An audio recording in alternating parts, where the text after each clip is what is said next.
നമ്മുടെ RTA നിർദ്ദേശപ്രകാരം നമ്മുടെ വണ്ടിയുടെ വർക്കുകൾ, സ്റ്റിക്കർ വർക്കുകളെല്ലാം ഊരി മാറ്റാണ് ഗൈസ്. ആരോ നമ്മളെ വണ്ടിക്ക് നന്നായിട്ട് പണി വെച്ചിട്ടുണ്ട്. ഐശ്വര്യ റോയെ പോലെ ഇരുന്ന് നമ്മുടെ വണ്ടി ഇപ്പം ബാസന്തിയെ പോലെ ആവാൻ പോവുകയാണ്. അതെ, ഫുൾ അടിപൊളി മാറ്റാൻ പോവുകയാണ് കേരള MVDക്ക് വേണ്ടി.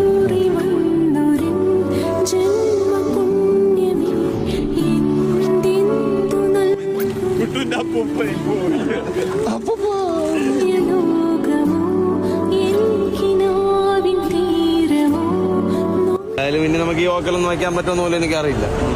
എന്തായാലും നമുക്ക് അവസാനമായിട്ടൊരു പാട്ട് കേൾക്കണ്ടേ? പിന്നെ